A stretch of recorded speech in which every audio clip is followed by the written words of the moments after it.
Bonjour et bienvenue à tous. Je me présente, Mohamed Zaroueni, professeur d'économie au lycée secondaire Ibn Araf Jdeïda Mannouba. Je vous propose cette séance sous l'encadrement de M. Azaïs Bouali, inspecteur général. Aujourd'hui, on va continuer avec la troisième partie de notre programme. Je vous rappelle qu'au cours des séances précédentes, vous avez déjà commencé par voir dans une première partie, celle qui est colorée en bleu dans votre manuel, la croissance économique et ses facteurs. Puis, dans une seconde partie, vous avez vu les différentes mutations qui accompagnent la croissance, les mutations qui ont touché la production et celles qui ont touché la consommation. Puis, dans une troisième partie, vous avez commencé par voir les différents coûts générés par la croissance économique, à savoir les coûts socio-économiques ainsi que les coûts environnementaux. Aujourd'hui, on va s'intéresser au deuxième chapitre de cette partie 3 qui sera intitulé « Le développement durable ». Ce chapitre sera structuré autour de deux sections, à savoir, dans une première section, on va voir la notion de développement durable, alors que dans une seconde section, on va voir l'indice de développement humain. Commençons par cette première section où on va essayer de répondre aux objectifs suivants. D'abord, on va essayer d'identifier le développement et de le distinguer de la croissance économique. Puis, on va essayer de montrer que la croissance constitue la base économique de développement. Enfin, on va essayer de montrer que le concept de développement a évolué au cours du temps pour finir par définir la notion de développement durable. Commençons une première sous-section où on va essayer de répondre à la question suivante. Le développement est-il synonyme de croissance économique? Pour ce faire, on va exploiter une activité de notre manuel, l'activité 2, page 168. Je vais commencer par lire juste la première phrase. L'économiste François Pérou distingue la croissance et le développement. Je m'arrête un peu sur le terme distingue. En effet, le fait que François Pérou distingue la croissance du développement, c'est qu'il existe une différence entre les deux concepts. Et donc, on peut affirmer dès le début que les deux concepts ne sont pas synonymes. Si on revient à notre activité, selon François Pérou, la croissance économique peut être définie comme l'augmentation soutenue pendant une ou plusieurs périodes longues du produit global en termes réels. En d'autres termes, il s'agit bien d'une augmentation durable des performances économiques. De plus, François Pérou définit le développement comme étant la combinaison des changements mentaux, sociaux d'une population qui la rendent apte à faire croître cumulativement et durablement son produit réel global. En d'autres termes, il s'agit d'un ensemble de changements de différentes natures qui accompagnent les changements économiques. De plus, il est à signaler que cet ensemble de changements sont cumulatifs et durables, ce qui nous amène à dire que le développement est un processus. François Pérou signale aussi que le concept de développement est une notion plus large que la croissance économique. Et pour finir, le développement exige une satisfaction des besoins fondamentaux de la population en profitant des gains liés à la croissance économique. Et on va expliquer davantage les propos de François Pérou. Commençons d'abord par montrer comment le développement est-il une notion plus large que la croissance économique. On va se référer au schéma suivant. En effet, les changements économiques qui caractérisent la croissance économique peuvent être accompagnés par plusieurs autres types de changements, tels que les changements sociaux, les changements culturels, les changements mentaux, les changements démographiques et les changements institutionnels, etc. Donc, cet ensemble de changements constitue bien le développement. Et donc, on peut affirmer que le développement est bien une notion plus large que la croissance, ou en d'autres termes, le développement inclut la croissance. On peut expliquer davantage la différence entre la croissance et le développement à partir de ce tableau. On va essayer de distinguer le concept de développement et celui de croissance. D'abord, du point de vue définition, la croissance économique est l'amélioration durable des performances économiques accompagnée par des mutations des structures économiques. alors que le développement est un processus, c'est-à-dire un enchaînement ordonné de faits ou d'événements, caractérisé par la combinaison de mutations des structures économiques, sociales, culturelles, mentales, démographiques, institutionnelles, favorisant la satisfaction des besoins fondamentaux de la population. Ainsi, on peut dégager un autre critère de distinction qui est la nature des mutations.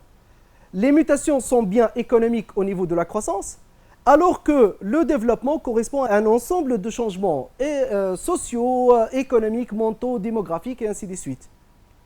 Du point de vue aspect dominant, la croissance économique est une notion plutôt quantitative, alors que le développement est une notion plutôt qualitative.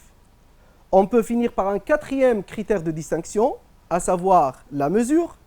On sait bien que la croissance économique est généralement mesurée par le taux de croissance annuel du PIB réel, alors que le développement peut être apprécié par l'IDH, l'indice de développement humain, qu'on va voir au niveau de la section 2. Notez bien qu'on peut aller plus loin de cette distinction vers la comparaison.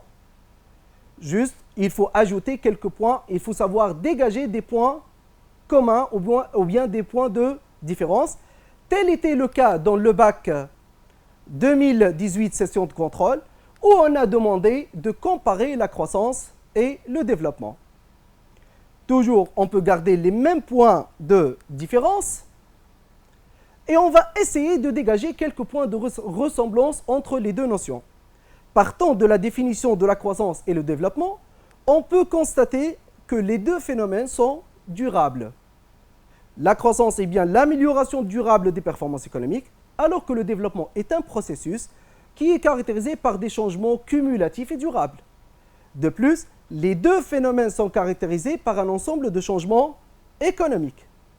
Ainsi, on peut conclure que la croissance et le développement peuvent avoir quelques points de ressemblance. En particulier, ils sont deux phénomènes durables et les deux sont caractérisés par des changements des structures économiques.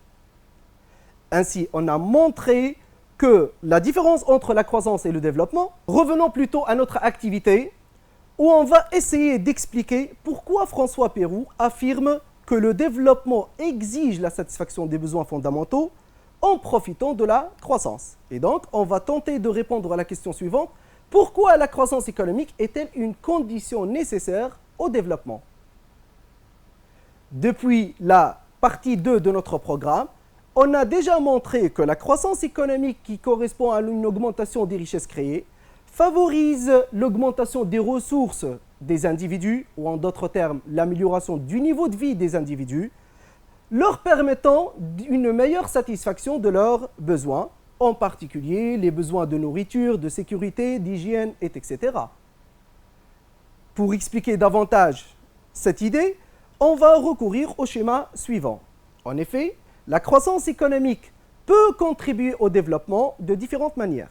D'abord, par son effet sur l'augmentation de la production, la croissance économique permet d'augmenter les richesses créées et donc mettre à la disposition de la population une plus grande quantité de biens et de services. De plus, la croissance économique, par son effet sur l'augmentation des revenus, et en particulier la croissance extensive qui résulte de l'augmentation de la quantité des facteurs de production, génère une distribution du revenu telle que les profits et les salaires, favorisant ainsi l'augmentation du pouvoir d'achat. De même, la croissance intensive qui résulte de l'augmentation de la productivité du travail et du capital peut générer une répartition de revenus supplémentaires, favorisant l'augmentation du pouvoir d'achat. Ensuite, la croissance économique par son effet sur la baisse des prix, en particulier en contribuant à la réalisation des économies d'échelle ou à travers la réalisation des gains de productivité, favorise la baisse des coûts, la baisse des prix et donc l'augmentation du pouvoir d'achat. Enfin, la croissance économique peut favoriser les recettes de l'État, permettant ainsi de fournir plus de services collectifs et d'accorder plus d'avantages sociaux. Ainsi, la croissance permet d'améliorer le niveau de vie de la population, ce qui favorise la satisfaction de leurs besoins fondamentaux. Il en résulte un progrès économique et social qui est synonyme de développement. Donc, la croissance économique est bien la base économique de développement.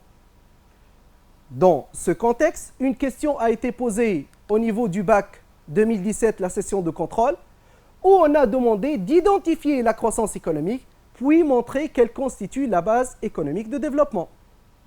Et vous pouvez répondre de la façon suivante. La croissance économique est l'augmentation pendant une période longue des grandeurs économiques, production, consommation, investissement, accompagnée des mutations des structures économiques. Et la croissance économique constitue la base du développement dans la mesure où elle fournit les ressources nécessaires à la satisfaction des besoins fondamentaux de la population par l'amélioration du niveau de vie, à travers la création d'emplois, la distribution du revenu, les services collectifs, etc., et par le financement des investissements dans différents domaines tels que l'éducation, la santé, la culture. Elle favorise ainsi des progrès économiques et sociaux, signe de développement. Ainsi, on a distingué la croissance du développement et on a montré que cette croissance constitue la base économique de développement. Passons maintenant à notre deuxième sous-section où on va essayer de répondre à la question suivante. Comment le concept de développement a-t-il évolué au cours du temps? Pour ce faire, on va utiliser comme support l'activité 7, page 170 de notre manuel. Cette activité traite l'émergence du concept de développement. En effet, dans cette activité, l'auteur met l'accent sur différents concepts de développement, à savoir un développement centré sur la croissance du PIB et qu'on peut qualifier de développement économique, un développement humain, puis le concept de développement durable. On va essayer d'expliquer davantage ces concepts ultérieurement. Puis notre auteur met l'accent sur différents coûts de la croissance économique, tels que le problème de pauvreté, les inégalités socio-économiques et culturelles, la pollution, les risques technologiques et sanitaires, ainsi que la dégradation des ressources environnementales.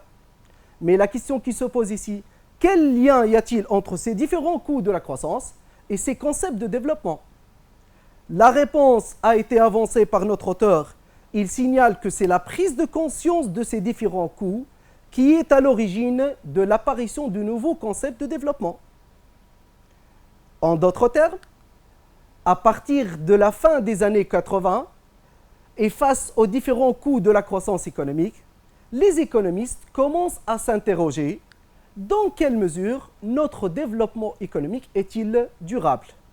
Et donc, la prise de conscience des différentes crises humaines, sociales, écologiques générées par la croissance économique et qui menacent la vie de l'homme va inciter à adopter une nouvelle approche de développement, celle d'un développement humain et qui soit durable. Pour mieux assimiler cette nouvelle approche, on va se référer à l'activité 5, page 170 de notre manuel, intitulée « La nouvelle approche de développement ». Dans cette activité, l'approche de développement humain a été créée à partir de 1990. Il s'agit d'une approche globale de développement qui met l'individu au centre de l'effort de développement et qui vise l'amélioration du bien-être humain. De plus, cette approche vise à lutter contre toute forme de discrimination et s'intéresse aux individus maintenant et à l'avenir. En d'autres termes, elle s'intéresse aussi bien aux générations présentes qu'aux générations futures. Donc, de plus, ou bien dans le cadre de cette nouvelle approche, l'ONU a fixé quelques objectifs à atteindre jusqu'à l'horizon de 2030. On peut citer à titre d'exemple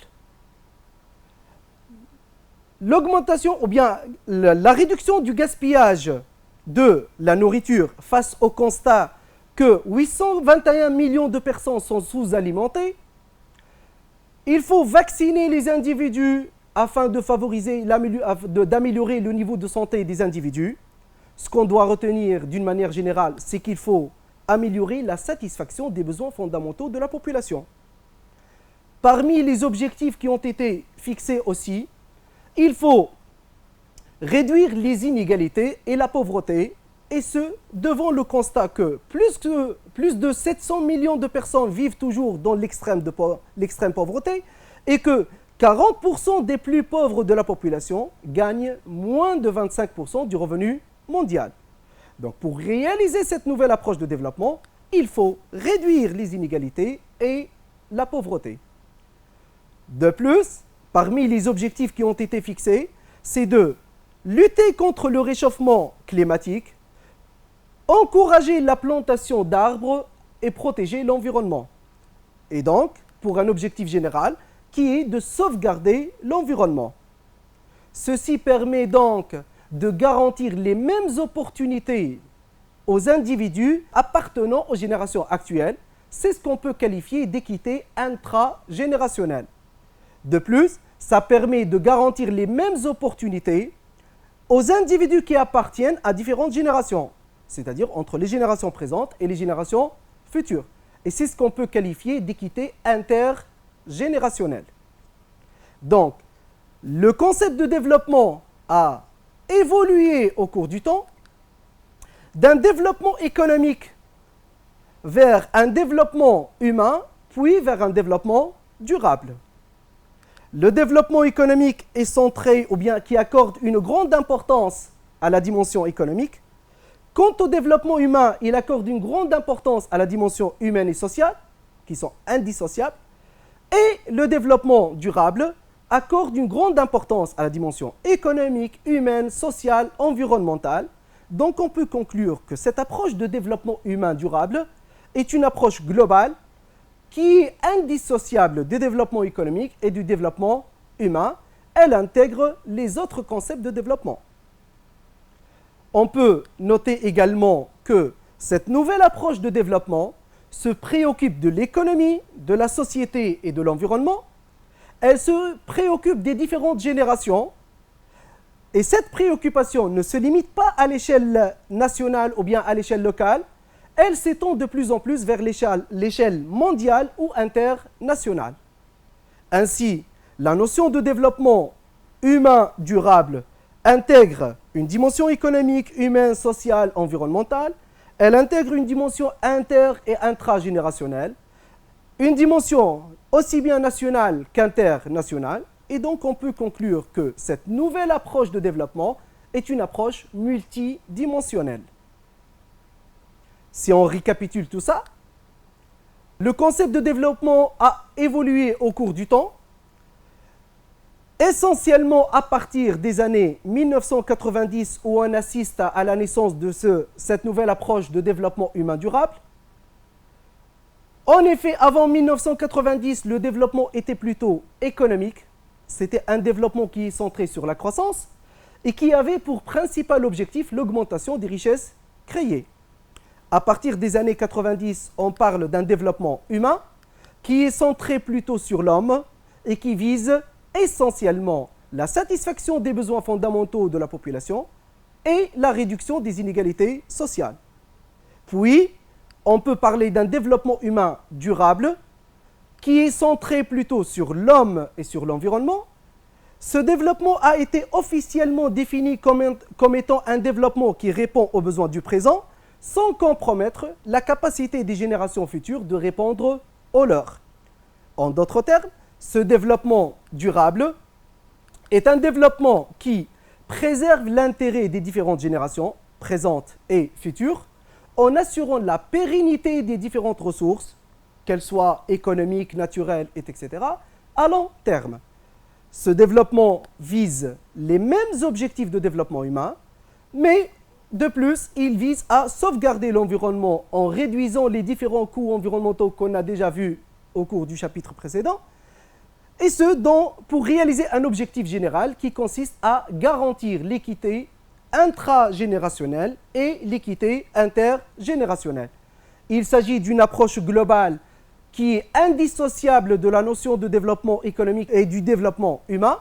Ainsi, le développement durable est un développement qui vise à préserver l'intérêt des différentes générations, et à travers la sauvegarde de l'environnement et afin de réaliser l'équité inter- et intragénérationnelle. Et il s'agit d'une approche globale et une approche multidimensionnelle.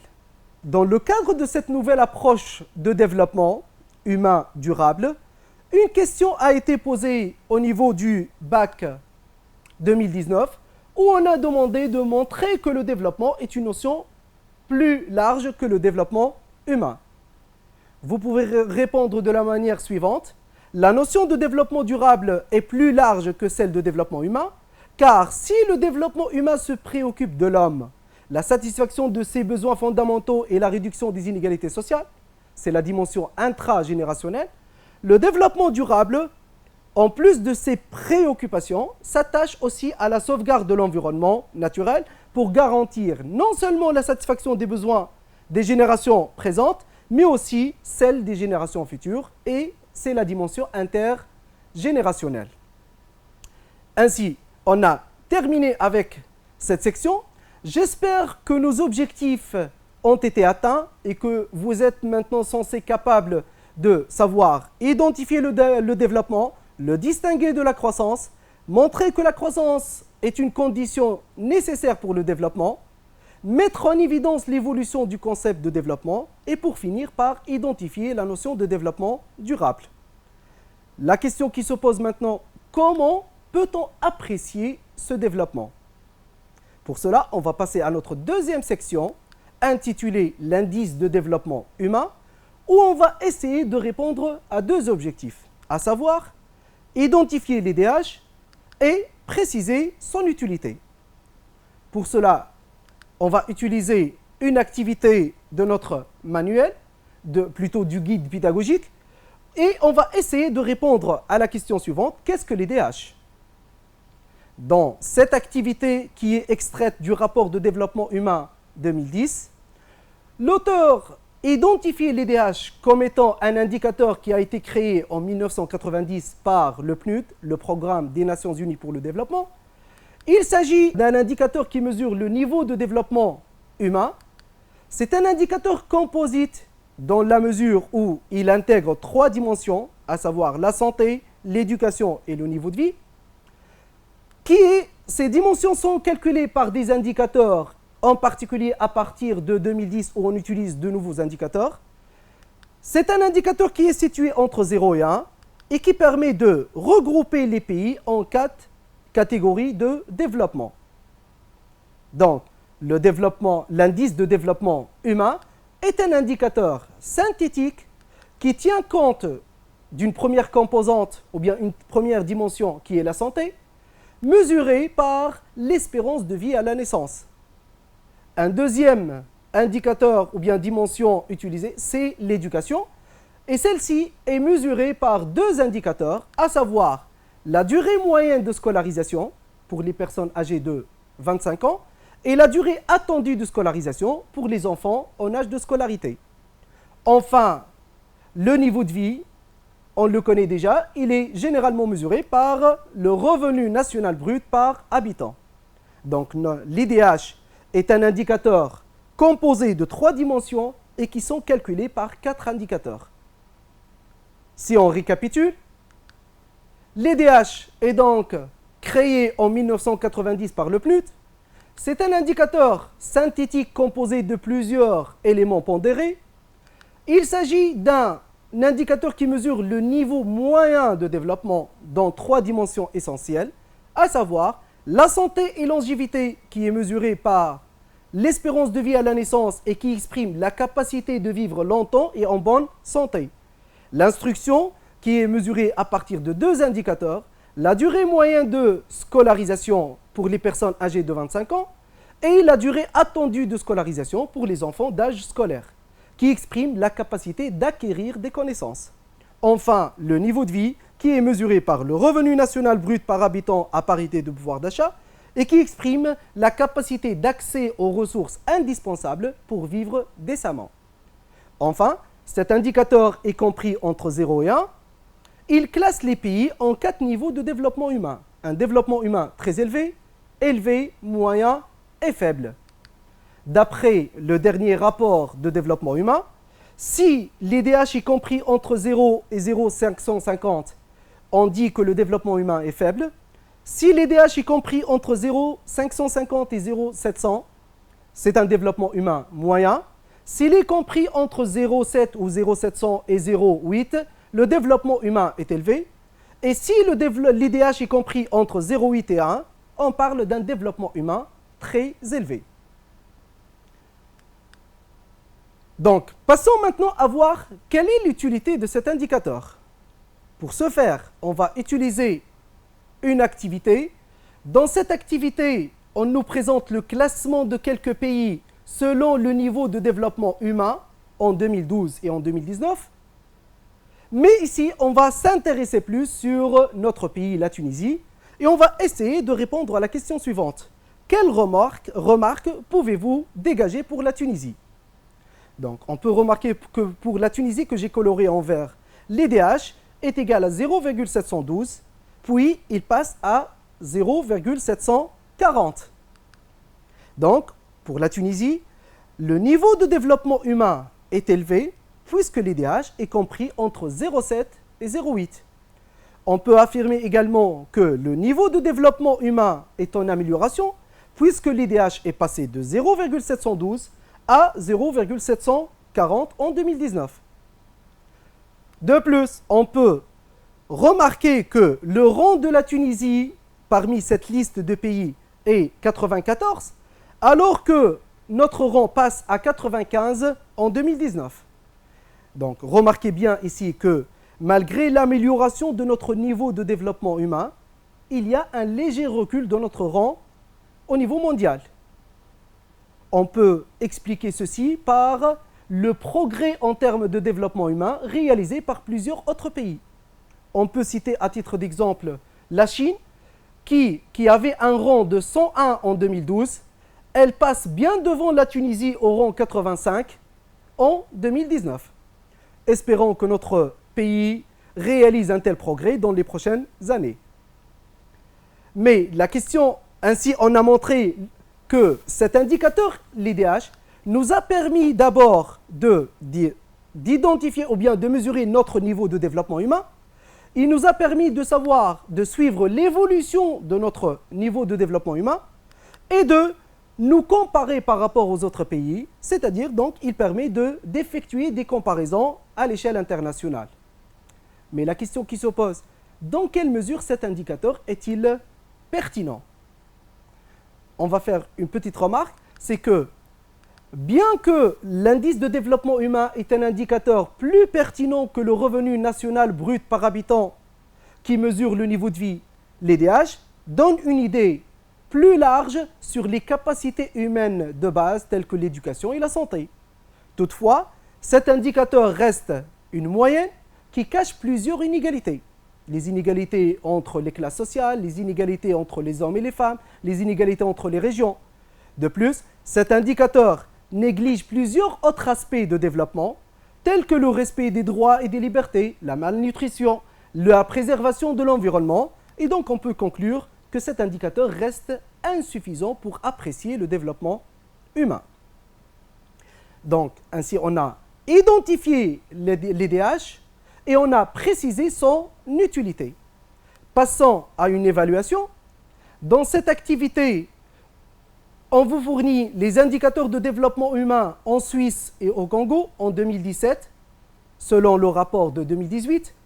Et on vous demande de caractériser le niveau de développement humain dans les deux pays, de répondre à la question suivante, pourquoi l'IDH est-il plus élevé en Suisse et quelle relation pouvez-vous dégager entre le niveau d'instruction et le niveau de développement humain?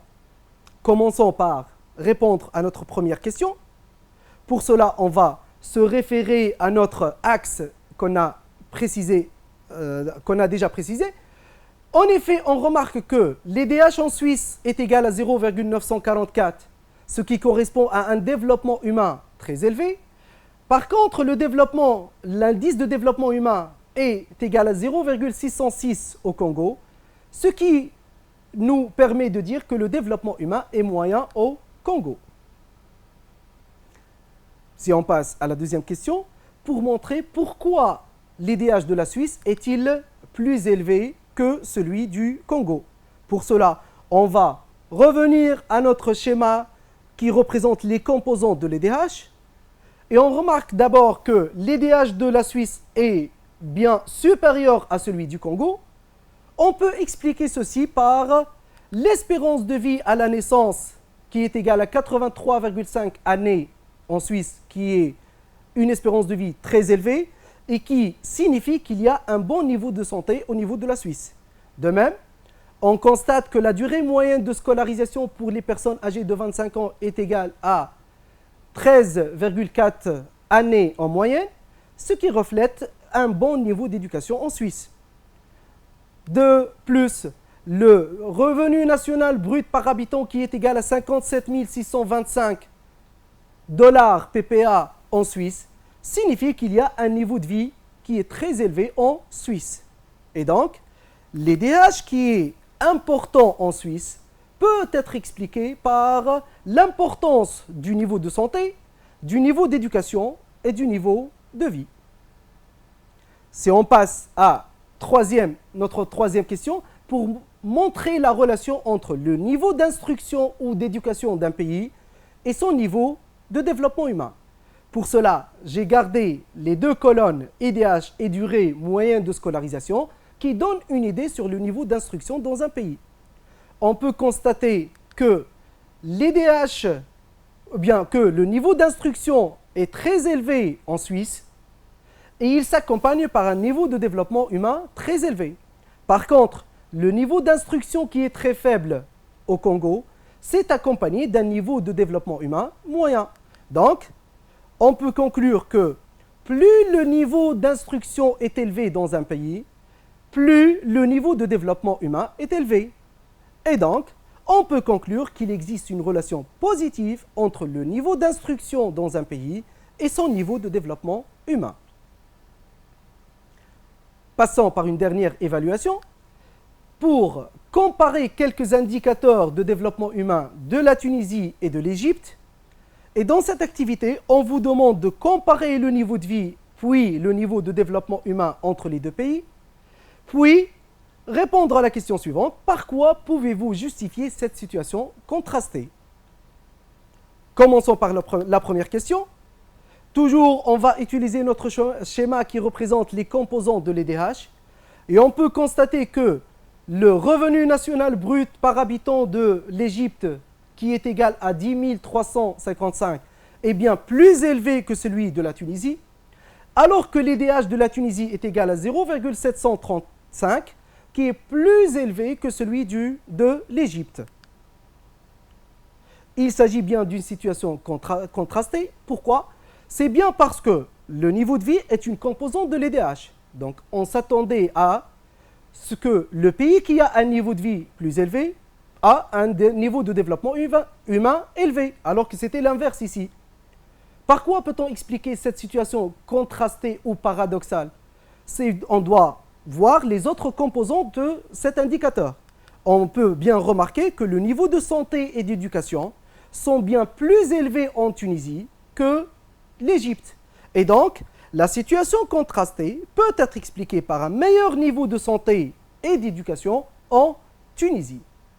Ainsi, on arrive à la fin de notre séance. J'espère qu'elle vous sera bénéfique. Je vous remercie pour votre attention et je vous souhaite une bonne chance.